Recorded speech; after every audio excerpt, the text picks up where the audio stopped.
Mas vamos abrir ali, amados, em Romanos, capítulo 1, e versículo 16. Um texto muito famoso, bem popular.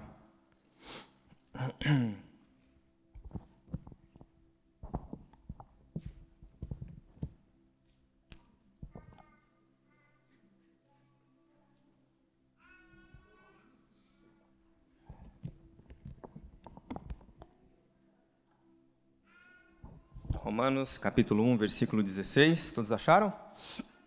Amém.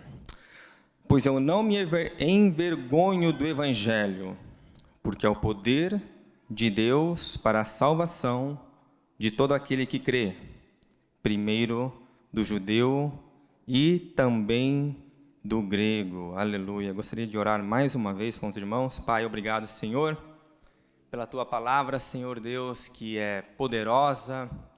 Vem, Espírito Santo, preparar agora nossos corações, a nossa mente, os nossos ouvidos, que possamos estar atentos, ó Pai, à Tua palavra. Vem, Espírito Santo, revelar os textos bíblicos. Eu quero aqui, Senhor, nesse momento, me esvaziar de mim mesmo. Encha-me, Senhor, para que a Tua palavra venha a ser proclamada com amor, com sabedoria e com ousadia e com poder, ó Pai. Em nome de Jesus, e que possamos, ó Pai, ser cheios do Teu Espírito Santo, Senhor Deus, que a Tua palavra venha fazer a diferença em nossas vidas aqui, ó Pai, em nome de Jesus. Amém. Aleluia. Como disse, um texto bem popular, né? Paulo aqui está falando algo muito interessante. Ele primeiro ele faz as saudações ali à igreja em Roma, né? Aos romanos. E antes dele começar aqui a explicar de forma detalhada o que é o Evangelho, a gente vê ali Paulo, né, em Romanos, ele explica, né, de forma muito detalhada, né, o que é o Evangelho. Ele vai dizer aqui que o Evangelho é o poder de Deus para a salvação de todo aquele que crê, primeiro do judeu, né, de forma aqui cronológica, e também do grego. Eu lembro que estávamos numa reunião, certa semana, de líderes, e esse assunto, né, de evangelizar, do evangelho, ele veio à tona, e ficou assim meio que a questão no ar, né, como é que eu evangelizo? Como evangelizar? Né, como é que eu chego na pessoa assim para falar, né, do evangelho, né? E mesmo que eu chegue na pessoa, assim, que eu quebre o gelo, o que eu falo para ela? Por onde começar? O que eu devo falar? E ficou essa questão. E é uma pergunta, eu acredito ser uma pergunta que todos nós devemos fazer, uma pergunta interessante. E todos nós devemos ter uma resposta para essa pergunta, porque é um mandamento que o Senhor Jesus nos deixou, né, de proclamar, de compartilhar o Evangelho. Então, devemos saber o que falar, principalmente, né? Existem várias maneiras aí da gente proclamar, mas qual que é a mensagem do Evangelho, né? E eu creio que para muitos cristãos, ok? Principalmente no nosso meio evangélico, né? O Evangelho meio que se resume a algo, né? Olha, aceite a Jesus, Ele te ama, e se você aceitar Ele, Ele vai te dar paz, alegria, e quando você morrer, você vai para o céu. Ok? Mais ou menos assim, né? Mas eu argumentaria que essa não é a mensagem que os apóstolos pregavam. Claro que há verdades nisso aqui, mas os apóstolos, a gente vê que eles elaboravam um pouco mais sobre o que é o Evangelho, o que envolve a mensagem do Evangelho, né? Então surge aqui a pergunta aqui, né? Qual é a mensagem dos apóstolos? O que eles pregavam? O que Paulo pregou quando ele chegou lá em Corinto? Que ele pregou lá aos gregos? Quando ele chegou em Roma? O que Pedro pregou, né, quando ele se levanta ali, cheio do Espírito Santo, ele prega aquela primeira mensagem ali, depois de ser batizado com o Espírito Santo? A gente vê que eles usam palavras diferentes, né, pois ali a audiência ali, o povo ali era diferente, né?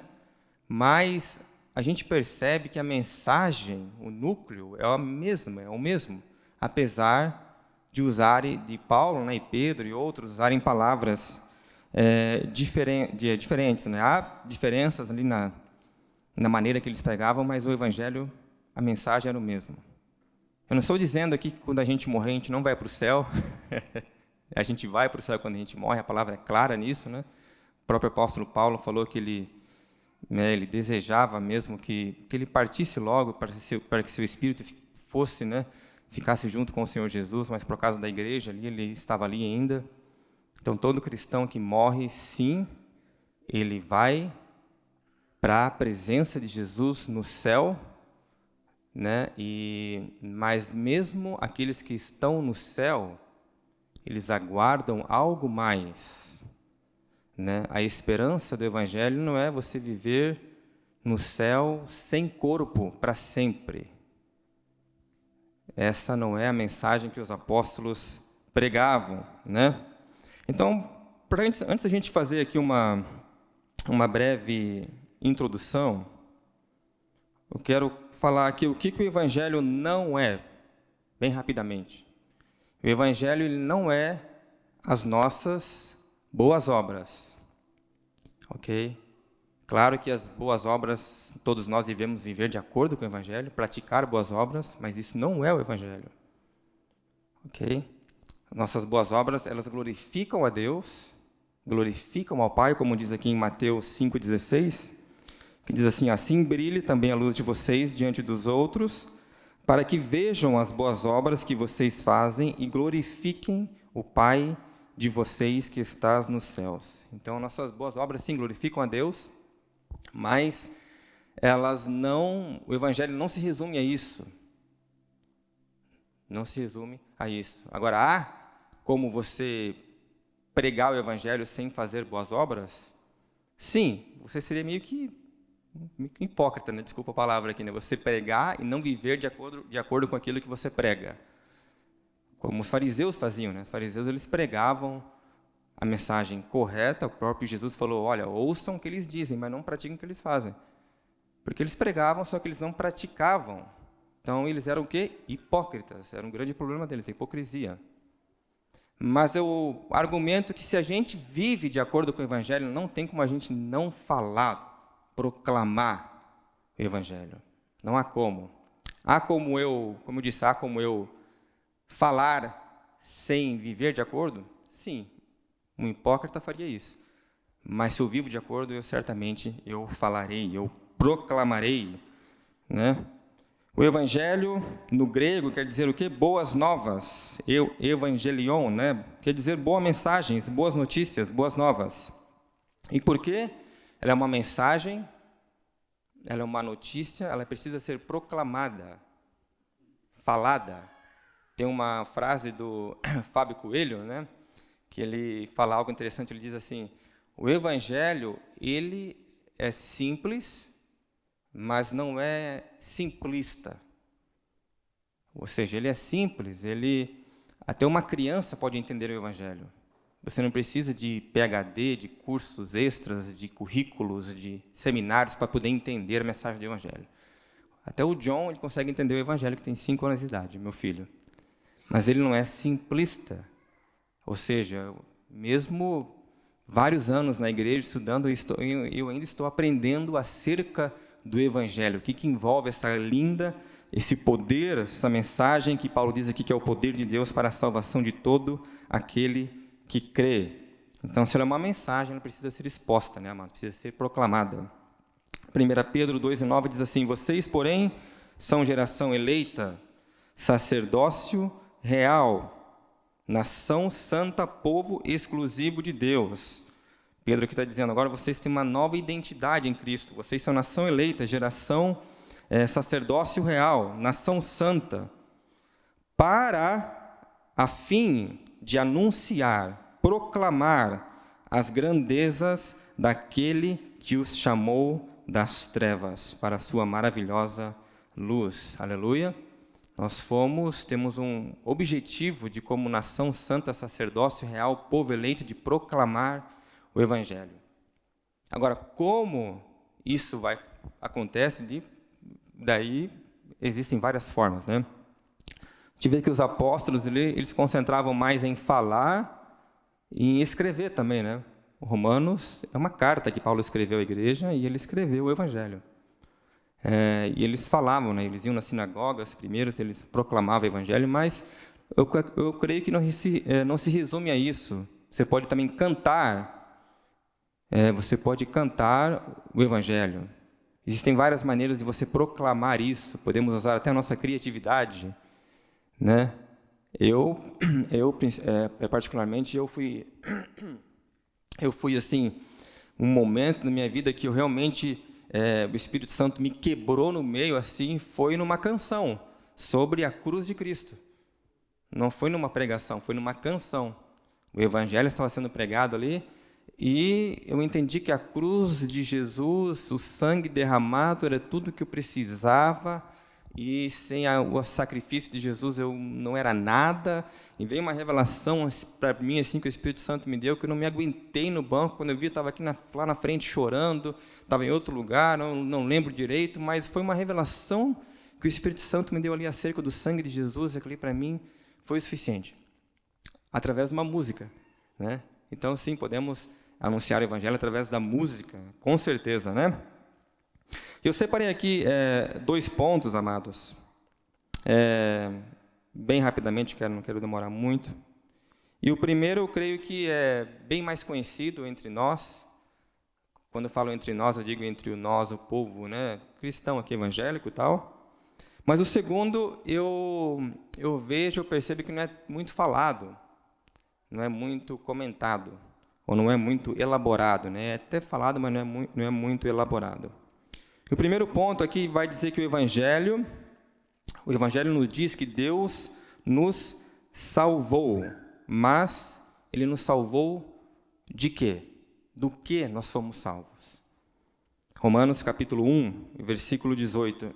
Paulo aqui ele fala, versículo 16, que o Evangelho é o poder de Deus, e logo após, no versículo 18, ele vai dizer: a ira de Deus se revela do céu contra toda impiedade e injustiça dos seres humanos, que por meio da sua injustiça suprime a verdade. Então Paulo vai dizer que a ira de Deus ela se revela do céu contra todo tipo de injustiça, contra toda sorte de iniquidade e pecado. E temos exemplos disso, né, ao longo das Escrituras. No passado, podemos citar aí vários exemplos, como aconteceu com Sodoma e Gomorra, onde o Senhor fez descer ali enxofre do céu e só se livrou ali Ló e sua família, né? O dilúvio também é outro exemplo, onde o Senhor poupou apenas 8 pessoas da terra e o resto foram todos ceifados. Poupou também os animais, né? Alguns animais. Mas isso tudo foi uma resposta à iniquidade, né, do povo. Temos o exemplo também, Paulo vai citar ali em 1 Coríntios, do exemplo dos israelitas, onde eles se aprofundaram na imoralidade sexual, na idolatria. E Paulo vai dizer que num dia 23 mil foram mortos. E Paulo fala assim, olha, essas coisas nos servem de exemplo, ok? Né, eles se largaram aos seus próprios desejos e a ira do Senhor veio contra eles. E a ira de Deus também é algo presente. Jesus constantemente fala sobre a severidade, sobre a gravidade do inferno, né? Ele falava isso porque Ele nos ama. Ele sabe que é um lugar terrível, ele não é o desejo dele ninguém ir para lá, né? Ele não se importava com o que as pessoas pensavam dele, ele se importava com a alma das pessoas, com a vida das pessoas. Mas também vemos que a ira de Deus é uma questão também no futuro. E Apocalipse ele vai falar de forma mais detalhada sobre isso, né? Onde lá no capítulo 21 vai dizer que o capítulo 20 vai dizer que todos aqueles que não foram encontrados no livro da vida foram lançados ao lago de fogo, né? Onde já estava ali Satanás, o antigo dragão, e o anticristo e a morte, né? E quando eu falo assim da ira de Deus, amados, eu sei que é um assunto um pouco delicado, porque não é muito falado sobre a ira de Deus, né? Mas quando a gente fala da ira de Deus, não devemos entender como sendo uma ira humana. Quando eu me iro, por exemplo, eu sou injusto, eu me iro às vezes por coisas pequenas, por coisas banais, né? Mas a ira de Deus é uma ira santa, é uma ira em resposta, não é uma reação, uma resposta à iniquidade, ao pecado. E porque Ele é santo, e porque Ele é justo, então, consequentemente, Ele se ira contra aquilo que não é santo, aquilo que é injusto, contra o pecado, contra a iniquidade, né? Então, se não houvesse pecado, se não houvesse iniquidade, então Deus não iria se irar.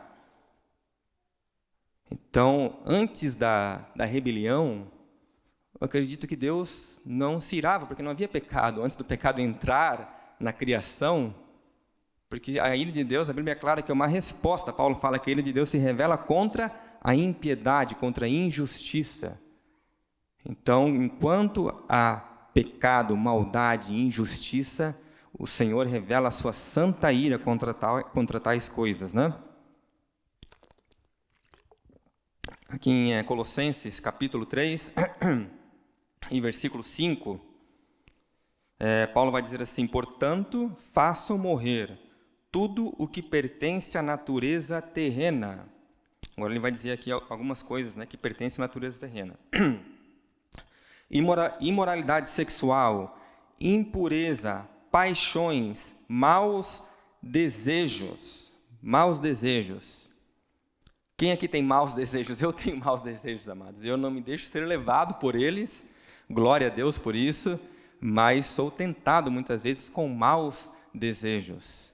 Eu creio que todo cristão ele luta contra isso, né? Ele não deixa ser levado por isso, mas há uma luta interna, né, contra o espírito e a carne. Ele vai dizer também a avareza, que é o quê? Idolatria. Ele vai dizer, por causa dessas coisas é que vem a ira de Deus sobre os filhos da desobediência. Então, com Paulo aqui, o apóstolo Paulo, né, a ira de Deus, ela vem sobre o pecado, a iniquidade. Eu acho que a gente nunca vai entender certamente por completo o que é a ira de Deus, se não entendermos a gravidade do pecado, a gravidade, né, da iniquidade, e entendermos também a santidade do Senhor, que Ele é santo, Ele é separado, Ele é justo, Ele é puro, né? Um parênteses aqui, né? A Bíblia constantemente fala que Deus é santo. Isaías teve uma visão do Senhor sentado no trono, e os serafins ali cantavam: Santo, Santo, Santo é o Senhor dos exércitos.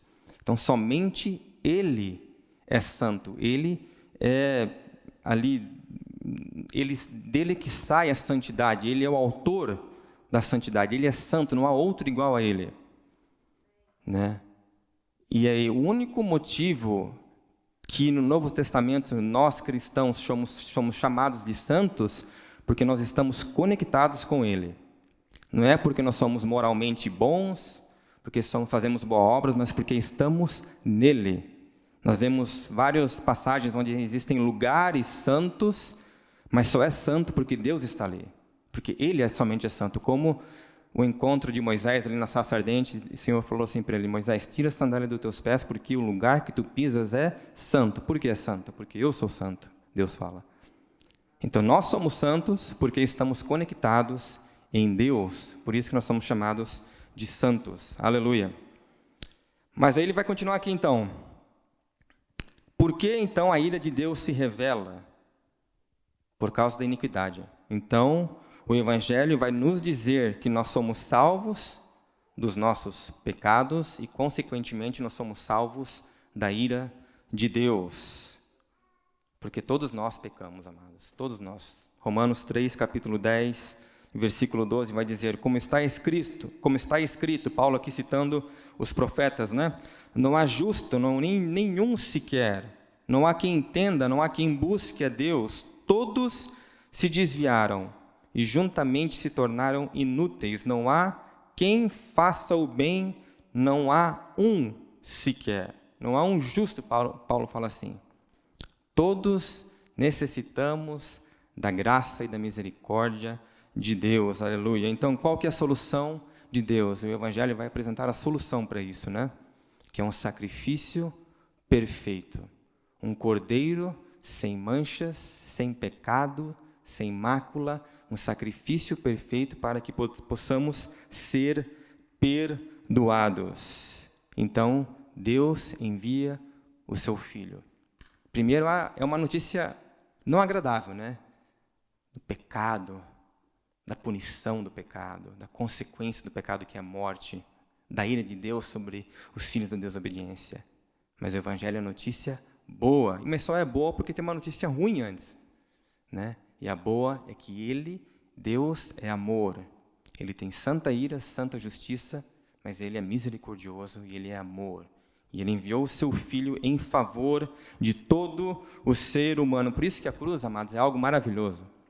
A cruz, eu acho que ela, assim, quanto mais nós compreendemos, mais nos deliciamos com essa realidade incrível, porque ela revela a santa ira de Deus, a sua santa justiça, mas também revela o seu amor, a sua graça, a sua misericórdia. Né? Ela ali apresenta a glória, o conceito maravilhoso de quem Deus é. Aleluia. Nós queremos saber quem Deus é, nós olhamos para a cruz. Que Deus, Ele é amor, Ele é gracioso, Ele é santo e Ele é justo. Aleluia.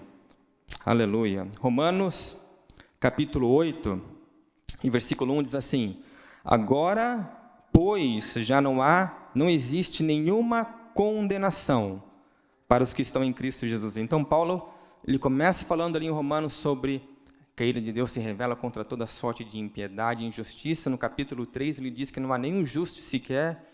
Daí ele vai falar no capítulo 8 que não há nenhuma condenação para os que estão em Cristo Jesus. Todo o que está em Cristo Jesus não é alvo da ira de Deus. Aleluia. Por causa do sacrifício, do sangue de Jesus. Ele continua: porque a lei do Espírito da vida em Cristo Jesus livrou você da lei do pecado e da morte. Porque aquilo que a lei não podia fazer, por causa da fraqueza da carne, ou seja, a lei é boa, mas nós não conseguimos ali cumprir a lei. Por quê? Por causa da fraqueza da nossa carne. Nós não conseguimos praticar, nós não temos forças dentro de nós para isso. Então Deus fez o quê? Ele enviou o seu próprio Filho em semelhança de carne pecaminosa. Jesus, Ele é santo, não cometeu pecado algum, mas Ele foi enviado em semelhança de carne pecaminosa, e no que diz respeito ao pecado.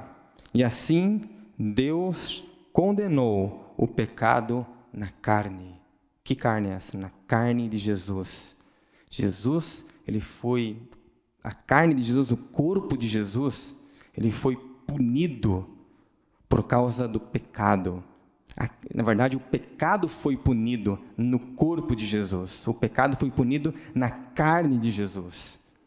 Olha a severidade e a gravidade do pecado, que Deus, Ele enviou o seu único Filho, seu Filho santo e justo, para morrer em favor de nós. Um sacrifício perfeito, a Bíblia diz, né? E o pecado, ele foi punido na carne de Jesus. Cada chicotada que Ele levava, cada surra que Ele levou, era o pecado ali sendo punido na carne de Cristo. Por isso que Isaías vai falar que foi do agrado de Deus que Ele fosse punido. Não é que foi do agrado de Deus que Jesus foi punido, foi do agrado de Deus que o pecado fosse punido. Mas Ele levou sobre Ele, na sua carne, no seu corpo, os nossos pecados. E o pecado foi punido aonde? No seu corpo, na sua carne. Ele foi dilacerado por mim e por você, amados. Aleluia. E o pecado foi condenado na carne de Jesus. Por isso que todo aquele que está coberto com o sangue de Jesus, está em Cristo, está salvo da ira de Deus. Assim como no Êxodo, onde passou o anjo da morte, e o Senhor falou: olha, ponha o sangue do cordeiro lá do novilho nas portas, né? E todo aquele que tiver com o sangue do cordeiro, o anjo da morte vai passar e não vai entrar. O anjo da morte ali, né? Ele não viu quem que estava dentro lá, se a pessoa era bonzinha ou não. Ele viu o quê? O sangue. Aleluia. Igualmente, amados, na nova aliança, se estamos cobertos com o sangue de Jesus, nós estamos salvos da punição do pecado, da morte, da ira de Deus. Aleluia. Glória a Deus. E ninguém é bom, somos salvos somente pela graça, pelo sangue de Cristo. E Paulo também vai dizer que havia uma dívida contra nós. Uma dívida. E essa dívida foi cancelada, foi anulada, rasgada na cruz. Colossenses 2, 3 e 5, 15 vai dizer: e quando vocês estavam mortos nos seus pecados e na incircuncisão da carne, ele lhes deu vida juntamente com Cristo, perdoando todos os nossos pecados. Ele vai dizer agora, cancelando o escrito de dívida que era contra nós e que constava de ordenanças, o qual nos era prejudicial, ele removeu-o inteiramente, ele cravou na cruz, despojando, humilhando os principados e as potestades, publicamente ele os expôs aos desprezos e ele triunfou na cruz. Aleluia, aleluia. A cruz é o lugar onde o nosso amado, nosso Senhor, resolveu triunfar, numa cruz, num madeira, num objeto de maldição. Aleluia. E ali ele venceu na cruz. Aleluia. Mas o segundo ponto aqui, amados, que eu acho que esse primeiro ponto aqui a gente é bem mais, a gente já tira de letra, né? A gente fala muito sobre isso, que somos salvos pela graça somente, que todos nós merecíamos a morte, mas fomos salvos pelo sacrifício de Jesus. Mas tem um outro aspecto do Evangelho aqui, amados, que os apóstolos eles pregavam constantemente, que ele nos salvou para quê? Ele nos salvou, nós sabemos do que ele nos salvou, mas para quê que ele nos salvou? Ele não simplesmente nos perdoou e deixou nós jogados lá, né? Nós fomos salvos por um motivo, por uma razão. E uma resposta talvez simples seria, ele nos salvou para ter um relacionamento com ele. E eu concordo plenamente com isso. Sim, nós somos salvos, o objetivo final do Evangelho é ter um relacionamento com o Pai. O próprio Jesus fala, né? Ninguém vem ao Pai senão por mim. Mas eu acho que não é elaborado muito isso. O que envolve isso? O que envolve essa verdade, né? Um relacionamento com Deus? Quais são as circunstâncias que envolvem isso, né? E uma resposta, talvez, como disse lá de um evangélico aqui ocidental, seria para a gente ter um relacionamento com Ele e morar no céu para sempre. E mesmo assim, isso não está bem elaborado, não está muito bem, está meio numa área meio cinza, né? Mas o que isso quer dizer? Como assim? Né? E se a Bíblia ela dá detalhes sobre isso, amados, eu acho que a gente também tem que falar sobre isso. Se a Bíblia não falasse sobre isso, a gente não falaria, mas como ela fala, a gente deve falar também. Eu gosto muito de um pregador que diz assim, nós temos que gritar o que a Bíblia grita e ficar em silêncio quando a Bíblia está em silêncio. Né? Não ir além daquilo que está escrito. Assim, muitas vezes, nada de errado a gente ficar ali, ficar viajando às vezes, tal, mas tomar cuidado muitas vezes, né? A gente tem que ver o que diz a Bíblia aqui. Né? Em Apocalipse capítulo 5, 9 e 10, aqui João, ele tem uma visão aqui, ele é levado em espírito até a sala do trono, até o céu, até o terceiro céu. Ele começa a ter essas visões acerca do fim dos tempos, e ele vê ali, né, os 24 anciãos, esses seres viventes cobertos de olhos, e é música, é barulho, é assim, fumaça, é algo tremendo. Ele falou assim, e cantavam um cântico novo, né? Quem cantava? Os 24 anciãos ali e os seres viventes.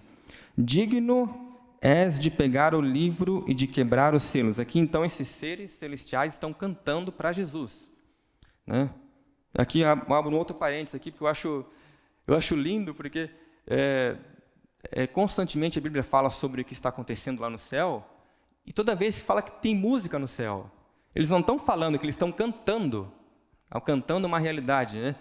Sempre há música no céu, assim como Isaías 6, Ezequiel capítulo 1, aqui Apocalipse 4 e 5, é música constante, música. Se tem música, creio que tem instrumentos também, né? Anjos cantando e louvando a Deus aqui, até uma realidade aqui tremenda que esses 24 anciãos e os seres, esses seres viventes estão falando. Na verdade, eles não estão falando, eles estão cantando, né? E eles cantavam um cântico. Qual cântico que eles cantavam? Digno és de pegar o livro e de quebrar os selos, porque foste morto e com o teu sangue compraste para Deus os que procedem de toda tribo, língua, povo e nação. E para o nosso Deus, versículo 10, os constituíste reino e sacerdotes. E agora, essa frase poderosa, e eles reinarão sobre a terra. Então, aqui que os anjos, esses seres celestiais aqui estão dizendo aqui que por trás do sacrifício de Jesus, não estava apenas o nosso perdão. Sim, Ele nos perdoou, mas Ele nos comprou para quê? Para nos fazer uma família, um reino de sacerdotes para reinarmos juntamente com Ele aqui na terra. Aleluia! Então, ele vai dizer aqui que por trás da lógica da cruz estava isso, era Jesus reinando aqui na terra, num local geográfico, real, específico, sobre todas as nações e povos, juntamente com aqueles que Ele comprou com o seu precioso sangue. Se você é comprado com o sangue de Jesus, você reinará com Cristo literalmente aqui nessa terra. Aleluia, aleluia. Esse era o plano de Deus. Em Apocalipse 11, 15, o sétimo anjo lhe tocou a trombeta, e houve no céu vozes fortes, dizendo: o reino do mundo se tornou de nosso Senhor e do seu Cristo, e Ele reinará para todo o sempre. Constantemente, amados, a gente vê, principalmente aqui no livro de Apocalipse, Jesus sendo colocado como um rei e reinando. Ele é o rei e Ele reina. Mas não somente um reinado espiritual, porque Jesus ele sempre foi rei. Ele nunca deixou de reinar. Ele sempre foi rei, mas um rei aqui na terra. Estou falando de forma teocrática, um rei governando sobre nações, governando sobre cidades, sobre todas as línguas e povos, juntamente com um povo que Ele comprou para Ele, que Ele redimiu para Ele, com o sangue, com o seu próprio sangue. Aleluia. Apocalipse 26 vai dizer: bem-aventurado e santo é aquele que tem parte na primeira ressurreição.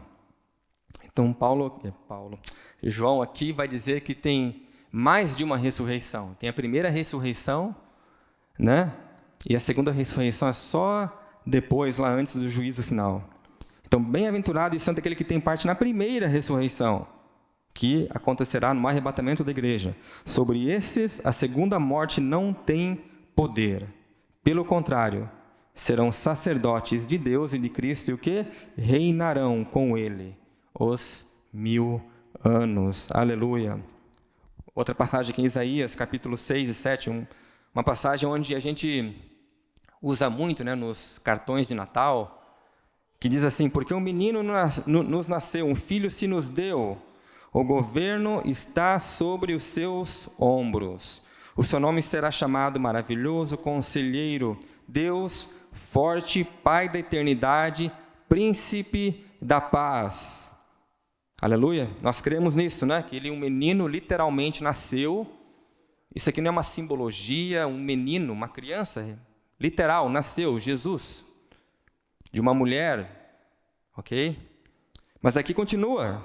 E Ele o quê? Estenderá o seu governo, e haverá paz sem fim. O mundo hoje não está em paz, amado. Na verdade, constantemente há guerras. Mas há uma promessa, há uma profecia, aleluia. E vai dizer que esse menino que nasceu vai governar, e haverá paz sem fim sobre o trono de Davi e sobre o seu reino, para o estabelecer e para o firmar com juízo e com justiça desde agora e para sempre. Ele vai dizer, o zelo do Senhor dos Exércitos fará isso. Aleluia. Última passagem aqui em Daniel, capítulo 7, 14, que eu acho maravilhosa, que vai dizer, foi-lhe dado o domínio, a glória e o reino para que as pessoas de todos os povos, nações e línguas o servissem. E o seu domínio é domínio eterno que não passará, e o seu reino jamais será destruído. Daniel aqui tem uma visão também aqui muito forte e poderosa, onde ele vê ali o ancião de dias, de repente ele vê alguém, ele vê assim, eu vi alguém semelhante a um filho do homem vindo sobre as nuvens. Né? Quem que é essa pessoa que vem sobre as nuvens? O filho do homem. Ele vai dizer, esse aqui foi lhe dado o domínio, a glória e o reino. E aqui é interessante porque o termo que Jesus mais usou para se referir a ele mesmo foi o quê? O filho do homem. Na verdade, quando ele foi acusado, né, de blasfêmia, porque ele se referiu ao Filho do Homem vindo sobre as nuvens do céu. Esse é aquele que lhe foi lhe dado o reino, e ele reinará sobre todas as nações, e o seu reino jamais será destruído. Aleluia. Então, essa outra parte aqui do Evangelho, nós temos o primeiro ponto, que é o ponto que tem a cruz no centro do Evangelho, a sua morte, mas também temos a sua ressurreição e a sua entronização. Há uma coroa também, amados, aleluia. Como foi cantado aqui, levarei essa cruz até, por fim, uma coroa me for dada. Nós receberemos uma coroa do próprio Rei, aleluia, aleluia. Eu acho muito importante aqui para a gente estou caminhando ao fim aqui, amados, para a gente fazer um breve resumo aqui do que exatamente é o plano de Deus para a humanidade, né? Os irmãos já conhecem a história, não preciso falar muito. Deus criou o homem e a mulher e colocou lá no jardim. O homem pecou, desobedeceu a Deus, comeu do fruto que não poderia e o pecado então entrou na criação, entrou no mundo. Mas logo após que o pecado entra, que é por conta da desobediência do homem, né, que deu ouvidos à serpente, Deus ele faz uma promessa. Em Gênesis 3:15 ele fala, porém, inimizade entre você e a mulher, Deus aqui falando para a serpente, para Satanás, entre a sua descendência e o descendente dela, inimizade, este lhe ferirá a cabeça e você lhe ferirá o calcanhar. Então Deus fala, virá alguém, descendente da mulher, vai ser um ser humano, né? Não sei quem é ainda aqui na Bíblia, que não... creio que quando Adão ouviu isso, ele não tinha entendimento que essa pessoa era plenamente Deus e plenamente homem. Ele não sabia. É um descendente da mulher. Ele vai ferir, esmagar a cabeça de Satanás, da serpente. Sim, ela vai ferir o calcanhar, uma referência aqui à cruz, né? Vai ferir o calcanhar dele, mas ele ferirá a cabeça dela, destruirá a sua cabeça.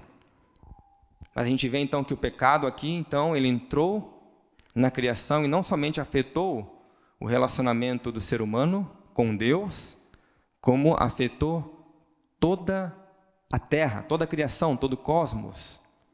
Todo o planeta foi alterado por conta do pecado. Logo mais para frente, Deus fala assim ao homem, visto que você deu ouvidos à sua mulher, e você comeu do fruto da árvore da qual eu lhe ordenara que não comesse, maldita é a terra por sua causa, e com sofrimento você se alimentará dela todos os dias da sua vida. E ela vai dar espinhos, vai dar ervas daninhas, e você terá que se alimentar-se das plantas do campo. E para a mulher ele falou que o parto ia ser doído, então até o parto doído é consequência do pecado. Não era suposto a mulher ter dores no parto do jeito que tem. Eu lembro da Carol, passa até mal, que eu não aguentaria que a Carol passou. Uma gripe, eu já quase morro, imagine passar um parto, eu não aguentaria não. Né? Mas isso é consequência do pecado, não era para ser assim, amados. E Deus fala aqui que até as ervas daninhas, os espinhos no jardim, que é tão lindo, é consequência do pecado, da maldição do pecado. E desde então, desde que foi dada essa profecia do homem, do descendente da mulher, o homem então, o ser humano almeja voltar ao Éden, voltar onde não havia pecado, onde não havia a maldição, onde não havia vergonha, onde não havia dor, tristeza. O ser humano, ele almeja isso dentro dele já. Todo ser humano almeja isso dentro dele, né? E porque Deus, ele prometeu que somente que através dessa pessoa específica, do descendente da mulher, isso viria, as pessoas então começaram a falar, pô, quem que vai ser agora? Vai vir alguém aí. Esse vai colocar um fim na praga, nas maldições, no pecado. É interessante que logo após, ali em Gênesis 15, Lameque ele gera um filho, Noé, e Lameque fala assim, e deu-lhe o nome de Noé, e disse, ele nos aliviará do nosso trabalho e do sofrimento de nossas mãos, causado pela terra que o Senhor amaldiçoou. E apesar de Noé ter sido um homem justo, ele não aliviou a terra da maldição e do sofrimento. Lameque, eu acho que pensou que fosse, isso aqui é o descendente da mulher que vai tirar a maldição, mas não foi Noé, né? Ele veio um pouquinho mais tarde, Jesus, aleluia. Então, se o pecado, amados, entrou na criação, afetando não somente o relacionamento entre Deus e o homem, mas afetou todo o cosmos, então o Evangelho também é a boa notícia da restauração de toda a criação, incluindo o nosso planeta, aqui, a Terra. Aleluia. A esperança do Evangelho não é um escape da Terra, não é o fugir daqui. A esperança do Evangelho é a restauração da terra. Em Mateus 5, Jesus fala, olha, bem-aventurado os mansos, porque eles herdarão o quê? A terra. Aleluia. Nós herdaremos a terra, e a terra será restaurada de maneira mais gloriosa ainda como que era antes, lá no Éden. Albert Walters, que é um teólogo que eu gosto muito, ele diz assim, mesmo caída, Deus se apega à sua criação original e a salva. Ele se recusa a abandonar a obra de suas mãos. Na verdade, ele sacrifica o seu próprio filho para salvar o seu projeto original. A boa criação original, em breve, será restaurada. E a terra geme por isso, amados. Logo após ali a queda, nós vemos em Gênesis 4, um irmão matando o outro irmão, e de lá para cá as coisas não melhoraram, só tem piorado, na verdade. Violência, guerra. Hoje em dia existem mais escravos no mundo do que em qualquer outra época. Existem mais de 100 mil, não esqueci o número exato agora, de abortos todo ano. Bebezinhos inocentes sendo assassinados no ventre da própria mãe. Isso se normalizou entre as pessoas, amadas. A terra clama por justiça, o ser humano clama por justiça. É interessante porque o tema da justiça é um tema muito falado sobre entre os jovens, né? Até o jovem não crente. Mas se o tema de justiça é tão falado, então o Evangelho tem que se falar, porque o Evangelho, o cerne do Evangelho é a justiça de Deus sendo revelada por toda a terra, né? Aleluia. Eu lembro que eu estava vendo certa vez uma entrevista de um cientista ateu, e o repórter perguntou para ele assim, você acredita num Criador? Como que é o nome dele? Eu acho que era esqueci o nome dele agora, do cientista. Mas ele falou assim, olha, quanto mais eu vejo a criação não falou criação, ele falou natureza, desculpa. Quanto mais eu vejo a natureza, mais eu creio que não há um Criador. Né? Porque eu vejo tantas doenças, bebês nascendo com deformidades, pragas, pestes. Então, se há um Criador, então ele não é tão bom assim. Ou talvez ele seja bom, mas ele não é todo poderoso, então. Porque se ele fosse todo poderoso, não havia tantas pragas e injustiças, né? Mas o Evangelho tem uma resposta para essa pergunta, amados. Aleluia. Porque Deus é todo poderoso, Ele é todo bom. E em breve Ele colocará um fim em toda sorte de praga e injustiças aqui nessa terra. Aleluia. Aleluia. Então a gente vê, amados, que quando fala em breve, porque estou falando aqui do retorno de Jesus, ok? O tempo, de acordo aqui com a narrativa bíblica, né, o tempo é dividido em eras, né? No grego é aion, ou em inglês é ages, eras, em tempos, né? Nós temos esse presente século, essa presente era, que é marcada pelo pecado, pela injustiça, Você liga a televisão, hoje não é televisão mais, né? Tudo internet. Você vê na internet, é só más notícias e guerra e más guerras. Agora deu um tempinho, né? Porque tem a Copa do Mundo, então tu não vê tanta notícia má. O pessoal está focado na Copa. Mas as coisas más não param de acontecer. Iniquidade, injustiça, né? Então, esse presente século está corrompido, amados. Está corrompido. A criação está corrompida. Terremotos, furacões, né? Tantos. Eu particularmente, eu tenho muito assim, quando eu vejo crianças, né? Principalmente depois que eu tive meus filhos, eu vejo crianças sofrendo, eu passo muito mal, né? Mas isso é uma realidade, infelizmente, aí, né? Quase que comum aí no mundo. Escravos. Então, essa presente era está corrompida pelo pecado. E nós aguardamos e ansiamos o quê? A era vindoura, o futuro, a era que irá vir. Alguns versículos aqui que Jesus fala assim, olha... Respondeu-lhe Jesus, digo-lhes a verdade, ninguém que tenha deixado casa, mulher, irmão, pais ou filhos, por causa do reino de Deus, deixará de receber na presente era muitas vezes mais, e na era futura. Isso é uma linguagem muito comum entre os apóstolos, entre os profetas, entre Jesus. Duas eras, né? A era presente e a era futura. Um outro exemplo aqui, Jesus falando, todo aquele que disser uma palavra contra o Filho do Homem será perdoado, mas quem falar contra o Espírito Santo não será perdoado nem nesta era presente, nem na era que há de vir. A era futura. Um outro exemplo aqui, Hebreus, que é um dos versículos favoritos meu, que enfatiza sobre essa era, vai dizer assim: ora, para aqueles que uma vez foram iluminados, provaram o dom celestial e tornaram-se participantes do Espírito Santo, experimentaram a bondade da palavra de Deus e os poderes da era que há de vir. Nós estamos experimentando os poderes da era vindoura, da era futura. Ele vai dizer, e caíram, é impossível que sejam reconduzidos ao arrependimento, pois para si mesmos estão crucificando de novo o Filho de Deus. E um outro versículo aqui muito também popular, que quando Jesus se assenta no Monte das Oliveiras, ele vai dizer assim, os discípulos vieram até ele, né? E fazem essa pergunta para ele. Dize-nos, Senhor, quando acontecerão essas coisas e qual será o sinal da tua vinda e do fim dessa era presente? Então, os discípulos aqui, eles conectam a vinda de Jesus com o fim desta presente era. Não é o fim do mundo, amados, o mundo não vai acabar. O que vai acabar será essa injustiça, esse sistema maligno. A terra, ela será renovada e transformada. Aleluia.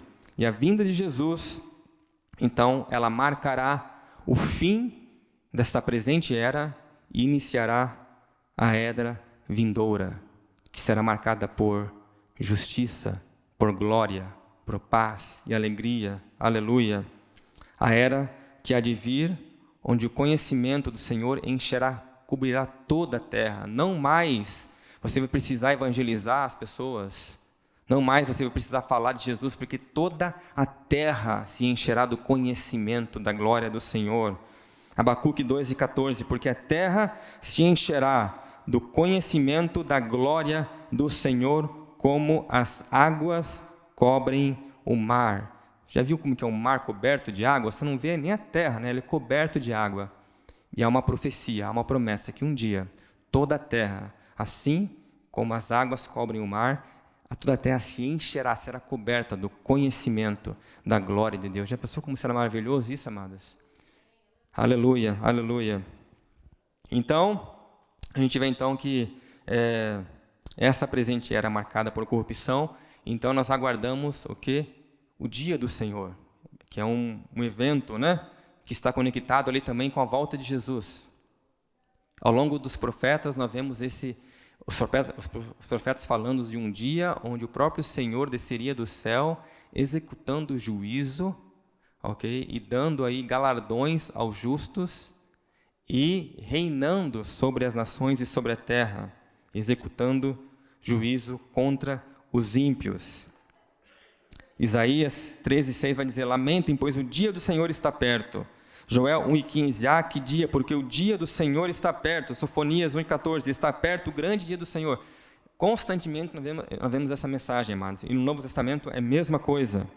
Porque vocês sabem perfeitamente que o dia do Senhor, Paulo falando, vem como ladrão à noite. 2 Pedro 3,10, porque o dia do Senhor virá como um ladrão. É o dia do Senhor, onde o próprio Deus virá sobre as nuvens dos céus, executando o juízo. E aqui em Hebreus 10:25, vai dizer assim, não deixamos de nos congregar, como é costume de alguns. Pelo contrário, façamos admoestações, ainda mais que agora que vocês veem que o dia do Senhor se aproxima. Interessante a visão que eles tinham, né? Eu fico assim maravilhado, porque eles falam, olha, não deixe de ir para o culto. Uma linguagem mais comum aqui, não deixe de se reunir. Por quê? Porque o dia do Senhor está próximo. Eles tinham essa visão do dia do Senhor que está vindo, está próximo. E se estava próximo lá, imagine agora com os sinais aí se cumprindo rapidamente, né? Não deixem de se reunir, porque o dia se aproxima. Então nós vemos que o propósito principal do dia do Senhor é a restauração de todas as coisas, tanto nos céus, porque os céus também estão corrompidos, existem seres celestiais que trabalham contra a vontade de Deus, e também aqui na terra. E o dia do Senhor tem com esse propósito de restaurar toda a criação. Aleluia. Deus tem esse plano desde o início, amados, de ter uma família como seu objeto ali de prazer, de afeto. E apesar da queda, apesar da desobediência do homem, o seu plano original não mudou. A cruz não é um plano B. Seu plano continua o mesmo, de habitarmos no Éden, na terra gloriosa, juntamente com Deus, tendo pleno conhecimento dEle, pleno relacionamento, plena intimidade, como uma família para a sua glória. Aleluia, aleluia. Atos 3:21, ao qual é necessário que o céu receba até os tempos da restauração de todas as coisas, de que Deus falou por boca dos seus santos profetas desde a iniquidade. A restauração de todas as coisas vai envolver a remoção da maldição, do pecado, que foi lançado ali sobre a humanidade após a queda do homem, né? E o dia do Senhor irá remover essa maldição.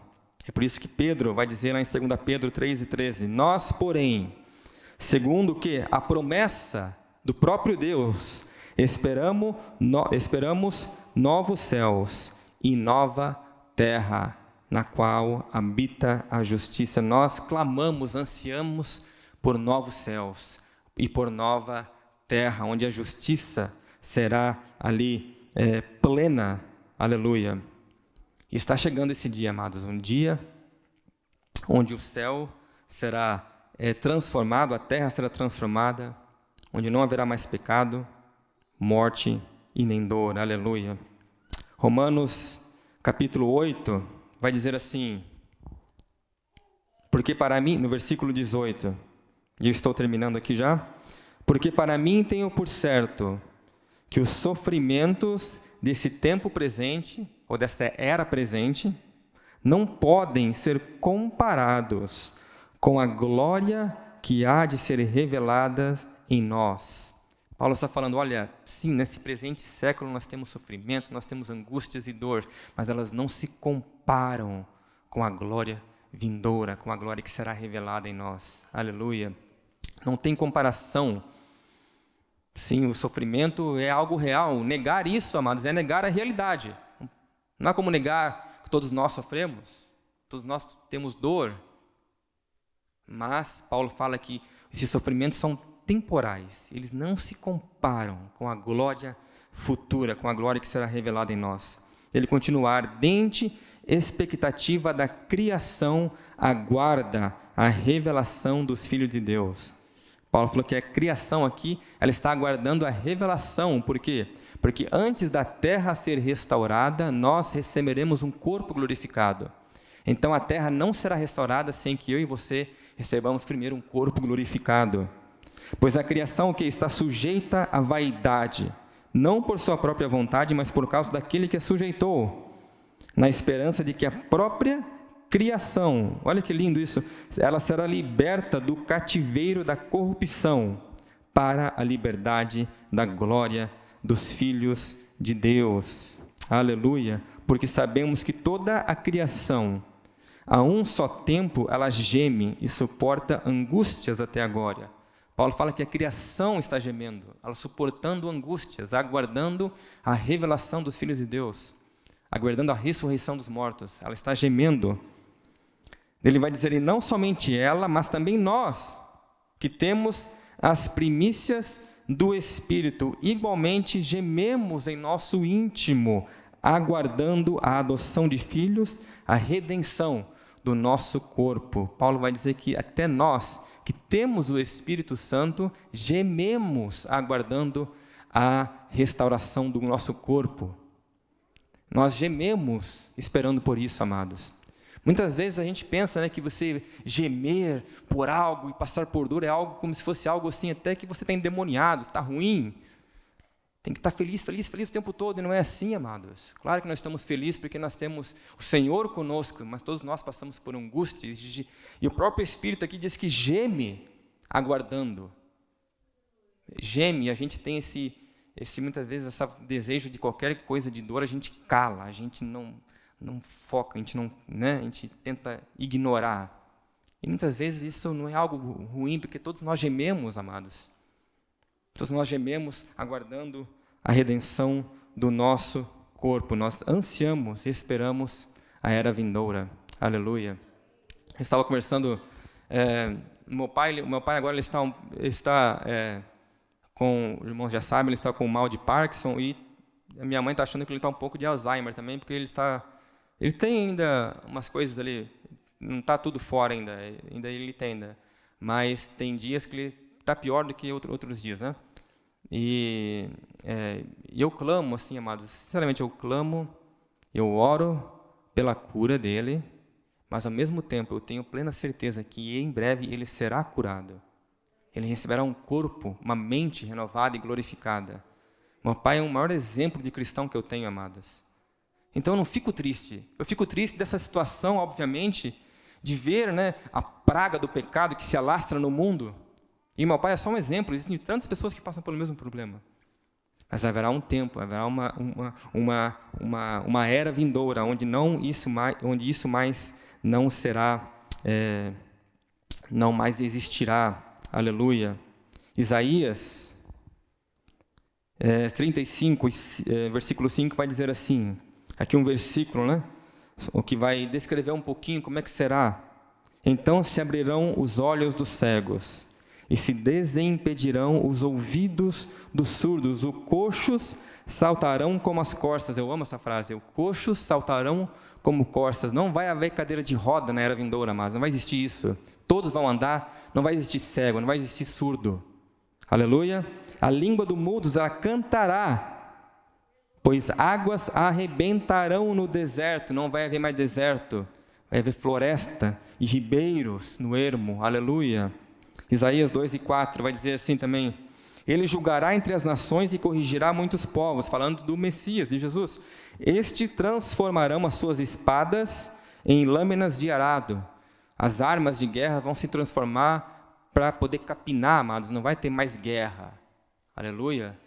Você vai poder... E existem aqui muitas passagens que eu não escrevi aqui, mas que vai descrever como será esse tempo glorioso, onde as pessoas vão dizer que vão plantar, e vão colher, e vão comer do seu próprio fruto. A vida continua, irmãos, a vida continua, a ressurreição, essa é a glória da ressurreição. Nós vamos plantar, colher e trabalhar juntamente com Cristo, reinar sobre as nações, sobre os povos, só que de maneira muito mais gloriosa, sem a maldição do pecado, sem a maldição e a praga de doenças. Aleluia, aleluia. Por isso que nós, que somos cidadãos do reino de Deus, somos embaixadores do reino, nós já vivemos de acordo com a era vindoura. Aleluia. Nós estamos aguardando, obviamente, a nossa redenção do nosso corpo, mas nós já vivemos de acordo com essa verdade. Na era vindoura, vai dizer aqui, em Isaías, que não haverá mais mudo, surdo, cego, cadeirantes. Então, quando eu oro por uma pessoa e essa pessoa é curada, Eu estou proclamando, estou apontando para um tempo futuro onde não haverá mais aquilo. Porque eu sou embaixador do reino já. Eu sou embaixador, por isso que os milagres e prodígios, né, e sinais e maravilhas, elas apontam para a era vindoura, apontam para o tempo onde não haverá mais isso. E o único motivo que eu posso para fazer isso, porque eu tenho o Espírito Santo, aleluia, e eu faço isso em nome de Jesus, porque eu já sou embaixador e cidadão, e já pertenço à era vindoura, apesar de estar aqui ainda. Aleluia, aleluia. E a melhor parte do Evangelho, amados, que é a melhor parte de tudo isso, é que nós teremos pleno conhecimento e relacionamento íntimo com o Senhor Jesus. Aleluia. E essa é a melhor parte do Evangelho mesmo. Isso já nós já podemos experimentar aqui nessa presente era. Apesar dessa presente era ser corrupta, estar manchada pelo pecado, eu e você não pertencemos mais a esse presente século. Nós somos cidadãos, nossa cidadania, Paulo vai dizer, que está nos céus. Nós já podemos ter esse relacionamento com o Pai. O Hebreus vai dizer isso, Hebreus 10. Olha, através do sangue de Jesus, você pode entrar no trono da graça. Não tenha mais vergonha, não tenha mais anseio. Entre, vá com ousadia, entre no trono da graça. Aleluia.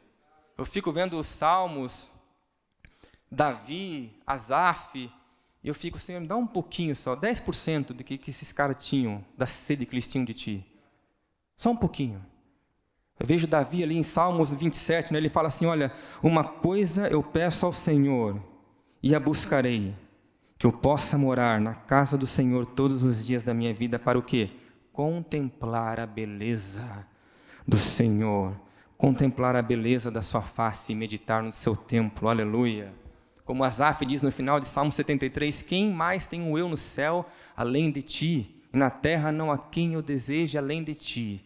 Ainda que minha carne se desfaleça, tu és a força, a fortaleza do meu coração. Aleluia. Ele vai dizer assim, Davi também, olha, a minha alma anseia por ti, assim como uma corça anseia por água. A corça sedenta anseia por uma gota de água, a minha alma. O meu ser anseia pela tua presença, de contemplar a beleza da tua face. Eu falo, Senhor, dá um pouquinho disso aqui para mim. Eu quero isso. Eu quero ter esse anseio, um coração queimando em contemplar a tua beleza, em contemplar a tua formosura, aleluia. Contemplar a tua face, porque nós já podemos ter isso, amado. Nós já podemos experimentar isso. Pela fé nós experimentamos, nós fechamos nossos olhos, nós experimentamos, mas haverá um dia onde não mais nós experimentaremos isso de olhos fechados, mas o veremos face a face, assim como Ele é. Aleluia, e nós buscamos, nós clamamos por isso, aleluia.